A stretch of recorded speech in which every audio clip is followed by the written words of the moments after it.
amigo internauta que nos acompanha aqui no programa Depois da Vírgula, você que está pelo Instagram, que está pelo YouTube, que está pelo LinkedIn, que está pelo Facebook, enfim, todas as redes sociais. Queria agradecer mais uma vez a presença de vocês aqui.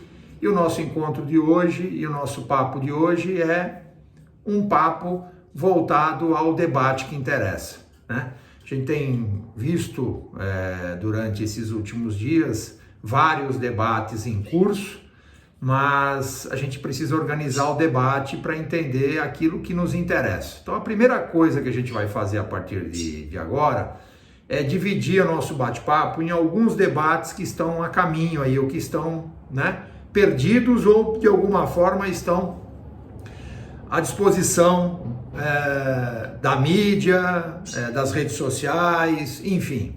Bom, o primeiro debate, esse impossível de não perceber, é o debate sobre o tal do fake news, né? Então, para a gente fazer um recorte bem rápido sobre o fake news, esse é um debate que está atrasado, é um debate que está fora de hora, e embora ele tenha se tornado um inquérito, né, tenha se tornado uma investigação política criminal, esse é um debate que está lá desde as eleições, né? Muito se falou sobre isso, muito se discutiu sobre isso, mas o eleitor, nós brasileiros, nos desapercebemos do poder deletério que tinha esse processo, do tal do robô, né? Do tal dos algoritmos, e esse debate acabou provocando aí pelo menos algumas situações criminosas que já eram esperadas lá, né? Então, aquele sujeito que disse, poxa, mas eu não sabia que era isso, isso não é verdade, né? Nós tivemos um debate, só para a gente entender, um debate às vésperas da eleição presidencial, no que não havia um outro debatedor a não ser de um partido só. O outro estava acamado, estava afastado, né? O então presidente, e ele venceu as eleições sem ter feito nenhum debate, usando todas as mídias sociais e usando as ferramentas que hoje nós chamamos de fake news e criminosa. Então, só para a gente pontuar esse debate. Então, esse debate que nós estamos fazendo hoje é um debate que pertencia a 2 anos e meio atrás, e não agora, né? Mas estamos trazendo esse debate.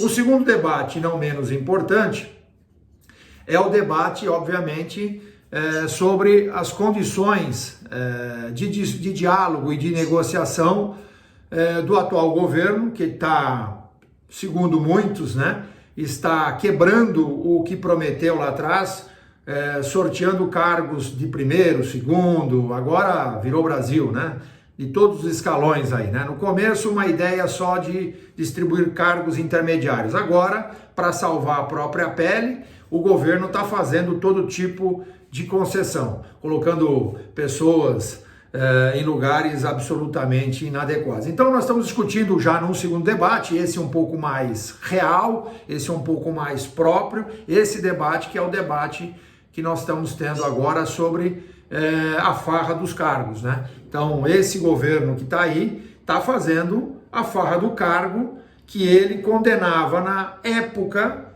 do palanque de outros governos, especialmente os últimos mais próximos aqui, que estavam ligados a partidos ideologicamente de balcão, né? Podemos dizer assim. Eu quero tomar um pouco de cuidado, porque isso não é uma discussão propriamente dita. E aí, um terceiro debate que não está na mesa, mas é um debate importante, que é o debate da polis, é o debate da política. O que é a política, segundo a definição de alguém nada mais, nada menos do que Aristóteles? A política é a pregação, ou seja, é a colocação da palavra no espaço público em benefício da polis, em benefício da cidade.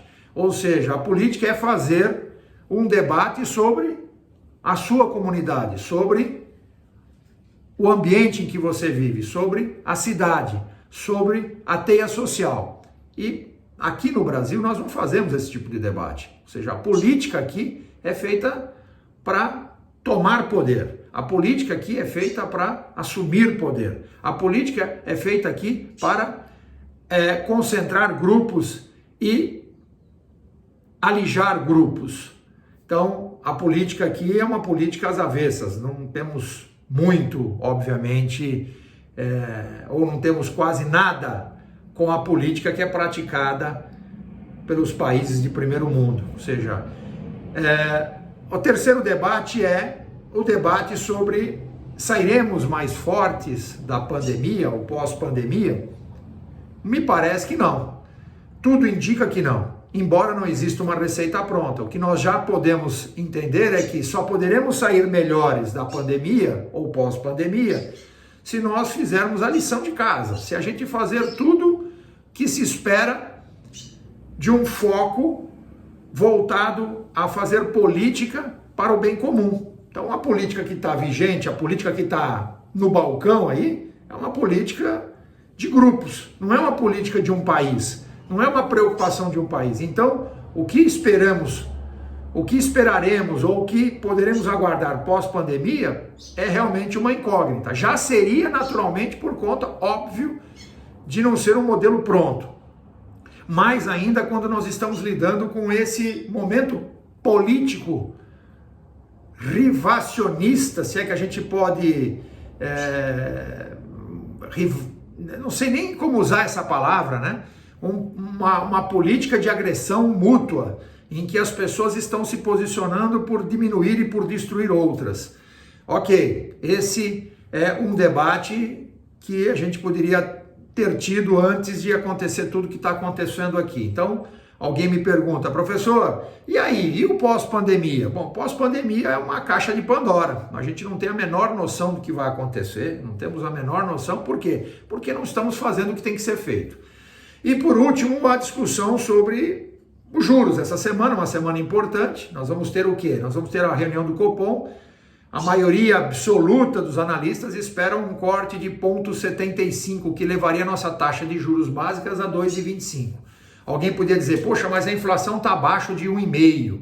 Bom, a inflação está abaixo de 1,5 porque nós tiramos demanda, nós destruímos os pilares de demanda e oferta, ou seja, as famílias no Brasil não estão indo ao consumo, as famílias no Brasil estão suprimidas de renda, portanto não está havendo consumo, né? Mesmo que haja um relaxamento da nossa quarentena, abertura de shopping, comércio, as pessoas, as famílias não estão indo ao consumo porque elas foram atingidas na sua renda. Muitas delas não vão voltar a curto prazo para o mercado de trabalho, muitas delas não têm recursos para consumir de forma a recuperar a economia. Então, nesse quesito, a derrubada da taxa de juros, ela continua, eu continuo dizendo a mesma coisa, só prejudica a volta do capital para financiar essa recuperação, né? O que nós temos aqui é um movimento que tivemos alguns dias atrás, aí muito sutil na Bolsa de Valores, um movimento, na minha opinião, exagerado de recuperação, porque se alguém esperava que com a volta do comércio, com a volta das atividades, tudo voltaria ao normal, isso não é verdade. Existe um novo normal a caminho aí, né? Esse novo normal, muito provavelmente, é uma economia aqui no Brasil de um tamanho menor, com um número de desempregados superior a 16 milhões de brasileiros. Nós estávamos falando de 13 milhões, eu estou dizendo isso na melhor das hipóteses, né?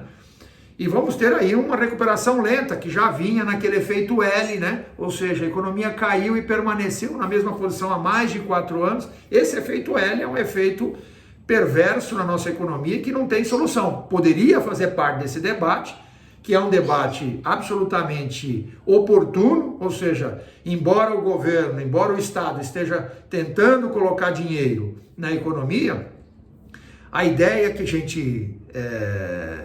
A ideia que se faz sobre esse processo, de modo a que a gente possa ter um horizonte talvez um pouco melhor lá para frente, né? Quais os instrumentos que temos para enfrentar uma recessão global. É o que está colocado aí, nós temos uma recessão global potencial aí, né? Uma recessão global potencial aí nos aguardando, né? Não só o Brasil, como o resto do mundo, né? A Europa, o Reino Unido, né? Enfim, né? Os números vêm saindo e são desanimadores, né? Embora nós esperamos aqui no Brasil uma recuperação econômica, porque temos uma relação, ou seja, nós temos uma base de comparação muito frágil dos últimos 3, 4 anos, então é certo que teremos uma recuperação olhando para esse cenário, mas é muito certo também que a gente não fez nada além de 2012. 2012, nós paramos em 2012 na economia, estamos há 8 anos basicamente amassando barro aí, né?